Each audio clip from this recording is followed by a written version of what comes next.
ತದನಂತರ ಇಡೀ ರಾಜ್ಯದಲ್ಲಿ ಹಳ್ಳಿಯಲ್ಲಿ ಸ್ಲಬ್ಬಲ್ಲಿ ಒಂದು SC ST ಏರಿಯಾದಲ್ಲಿ ಒಬ್ಬ ಕಾರ್ಯಕರ್ತರು ಇರ್ತಿರಲಿಲ್ಲ, ಅವಾಗ ಹಿಂದೆ ಇರಲಿಲ್ಲ.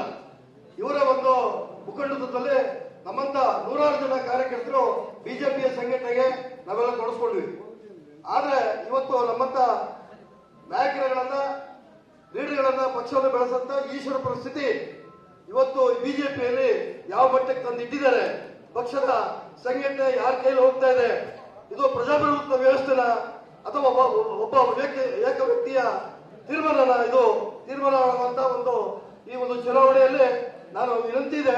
ಇನ್ನೂ ಈಶ್ವರಪ್ಪರಿಗೆ ನನ್ನ ವಿನಂತಿ ಇದೆ, ಇನ್ನು ರಾಜ್ಯ ಮಟ್ಟ ರಾಷ್ಟ್ರ ಮಟ್ಟದ ನಾಯಕರೊಂದಿಗೆ ಏನಾದರೂ ಚರ್ಚೆ ಆಗಿ ನಿಮ್ಮ ಕುಟುಂಬಕ್ಕೆ, ಯಾಕಂದ್ರೆ ಇವತ್ತು ಎಲ್ಲರ ಮಕ್ಕಳಿಗೂ ಇವತ್ತು ರಾಜಕಾರಣದಲ್ಲಿ ಬೆಳೆಸುವಂತ ಪ್ರಯತ್ನ ಎಲ್ಲ ಪಕ್ಷದಲ್ಲೂ ನಡೀತಾ ಇದೆ. ಆದ್ರೆ ನಿಮಗೆ ಅನ್ಯಾಯ ಕಳೆದ ಚುನಾವಣೆಯಲ್ಲಿ MLA ಚುನಾವಣೆಯಲ್ಲಿ ನಿಮ್ಮನ್ನು ತೆಗೆದ್ರು, ನಿಮ್ಮ ಮಗನನ್ನು ಸೈಡ್ ಮಾಡಿದ್ರು. ಆದ್ರೆ ಈ ಸತಿ ನಿಮಗೆ ಹಾವೇರಿಯಲ್ಲಿ ನಾವು ಪ್ರಥಮ ಬಾರಿಗೆ ನೀವು ಓಡಾಡಬೇಡಪ್ಪ ಅಂತ ಒಂದು ಮಾತನ್ನ ನಮ್ಮ ಹಿರಿಯ ನಾಯಕರು ಹೇಳಿಲ್ಲ. ಇದೇ ರೀತಿ ನಡೀತಾ ಇದ್ರೆ ಒಬ್ಬ ರಾಜ್ಯ ನಾಯಕರು ಪಕ್ಷ ಕಟ್ಟಿದವರಿಗೆ ಆದ್ರೆ ನಮ್ಮಂತ ನಾಯಕರುಗಳು ನಮ್ಮಂತ ಪ್ರಮುಖರುಗಳೆಲ್ಲ ಪಕ್ಷದ ಸಂಘಟನೆಗೆ ತೋರಿಸ್ಕೊಂಡವರಿಗೆ ಯಾವ್ಯಾವ ಹಂತದಲ್ಲಿ ಯಾವ್ಯಾವ ರೀತಿಯಲ್ಲಿ ನಮ್ಮನ್ನ ಸೈಡ್ ಮಾಡಿ ತುಳಿದಿದ್ದಾರೆ, ಆ ನೋವು ನಮಗೆಲ್ಲರಿಗಿದೆ.